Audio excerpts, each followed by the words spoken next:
Good day, my friends.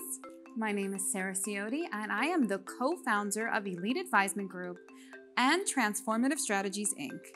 I am honored and privileged to be here with you today to share with you an event that took place in the year 2000 amongst the United Nations, and most importantly, amongst a dear friend of ours, Mr. Bawa Jain. Hello, Sarah. Good to see you again. My name is Bawa Jain. I was asked to be the Secretary General of the Millennium World Peace Summit. Then this whole process started. It was Ted Turner who turned to the UN Secretary General and said, Kofi, if you want to have peace in the world, you need to bring the world's religious leaders to the United Nations and ask them to sign a commitment to peace. The objective of the event was to unite all of the world leaders into one place to sign a new peace plan. So with that in mind, there's always adversities that come with greatness. Early on, I was summoned by the Chinese ambassador to the United Nations. And at the end, he says, Mr. Jain, we have an understanding. The Dalai Lama cannot be invited. To many of us, that may seem simple. However, behind the scenes, I remember it was in Israel, the Dalai Lama was there. When I said to him, I said, Your Holiness, here is the opportunity that for the first time at the United Nations now, religious spiritual leaders will come. Remember, this is a political body. But this is what I have been told. So I'm inviting you to join us as we walk into a casual setting with Mr. Bawa Jain himself. We'll be walking through this incredible moment in history as he so graciously shares with us the moments that did not make the media. An exclusive series powered by Elite Advisement Group. Bawa Jain speaks exclusively with Elite.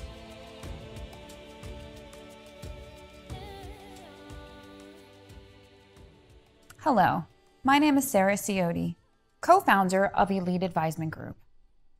I am here today with a man whose mission has already far exceeded his current position, whose life has been committed to service and responsible leadership. It is an honor, an extremely humbling moment to introduce to you Mr. Bawa Jain.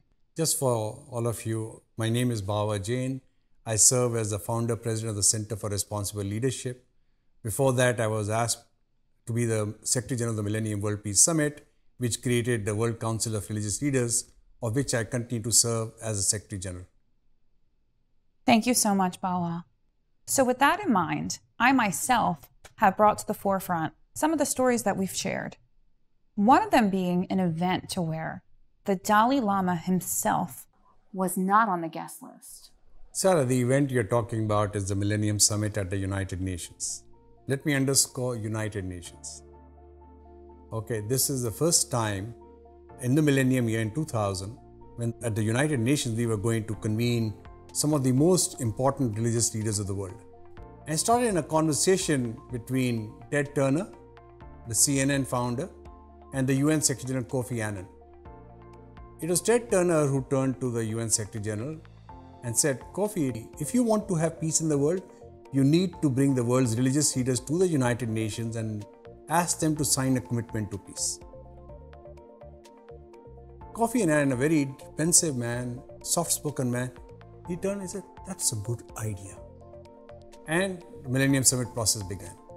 So early on, I had to reach out and get support from all the member countries of the United Nations, remember here.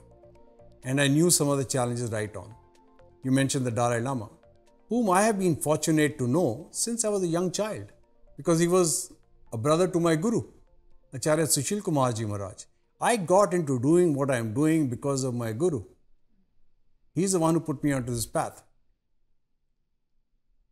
Early on, I was summoned by the Chinese ambassador to the United Nations, the permanent representative, who invited me to come to have lunch with him at the mission. So when that happens, okay, you know why he's calling you. And he was very gracious, very welcoming.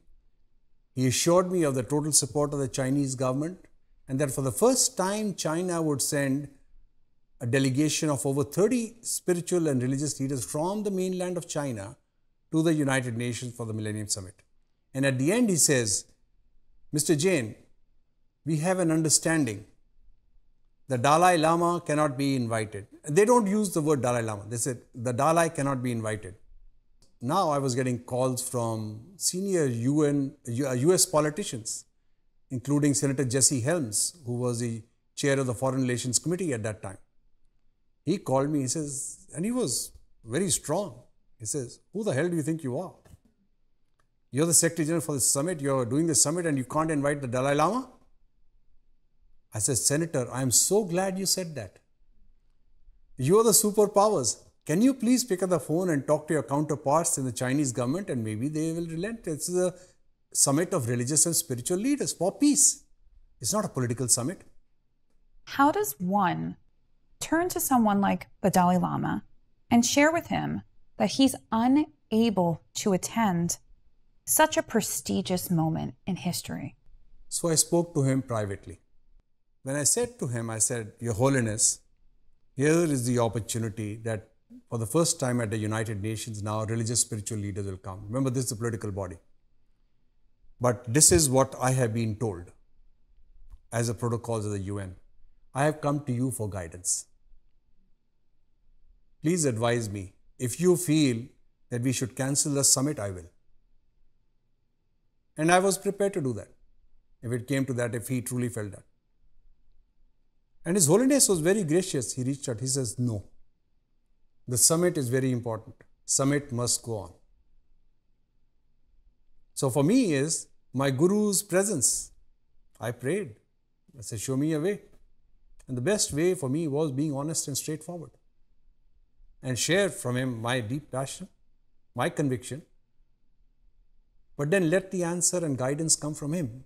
He is one of the world's leading religious spiritual leaders. We cannot forget that. But in the end, it was an enormous victory. His not being physically present brought so much more attention. And what we accomplished in the end was even more remarkable. 4 of the leading Tibetan Buddhist traditions, the heads of them, to the United Nations in the General Assembly Hall of the UN, along with a delegation from China and all over the world. And they physically read the message of the Dalai Lama in the General Assembly at the summit. China did stage a protest. They walked out when the message was being read. But after that, all of them, including the Tibet leaders, signed the same declaration, the commitment to peace. So Kofi Annan was questioned about this by some media, about the Dalai Lama. And he said it so wisely. He said, don't delve on what was not possible. See what has been accomplished. This is a wonderful first step. Let's keep working towards that. Maybe your time will change. But I would like to really try and connect with some of our friends at home right now. What tips can you give them? Maybe if prayer is not at the forefront of their life, what tools or tips can you recommend from all the walks of life, all of the people that you've encountered, all the situations you've been through? What can they do on a day-to-day basis to bring peace and happiness into their hearts, homes, and lives? Let me tell you, each one of you listening here, no one is exempt from problems and challenges in life. Each one of us has our problems and challenges. The question is how you react to each of those situations. One, for me, is never be in a hurry to respond, especially when you're angry. Measure your words very carefully. Words have consequences, and you can never take those back. Even if somebody says, I forgive you, those words can come up anytime. So be very careful. One tool which I can give you as a practical way is, if you're very angry and you want to react, don't speak. Maybe take a sip of water, hold it in your mouth, count up to 10 and see what your thoughts are after that. Believe me, that anger would have dissipated and you will feel much more calmer. Second is, what is the meaning and purpose of your life? Ask yourself that. Don't just go about life wandering around aimlessly without a meaning and purpose. Pick a purpose for your life, commit yourself, and keep working towards those goals. That means set yourself those goals in life which you realistically feel you cannot accomplish. Don't be tied into the goals. Keep working towards those goals. Okay? Remember, because in the end, what will matter is how people remember you. How much ever wealth you may have accumulated, whatever you may have done in this world will not matter. What will matter is how people most remember you. So ask yourself, how do you want to be remembered? Try that. See if it works. Thank you so much, Bawa. Thank you to all of our friends at home. This is actually the end of episode 1 to our 6-part series, Bawa Speaks, exclusively with Elite. Join us next week to capture somewhat of a similar story with Daisaku Ikeda, the president of the SGI. For more info, follow us at Elite Advisement Group or also I am Bawa Jain on all social media platforms. Subscribe today for your exclusive invitation into the world of Bawa Jain. Feel free to take a moment and check out the CRL.org.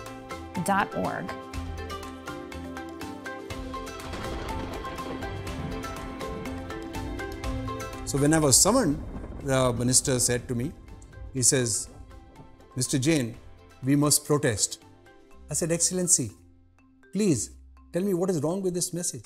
It doesn't talk about any political conflict. It talks about religion, the role of religious leaders in the world. Thank you so much for your support, but I think we can agree to disagree.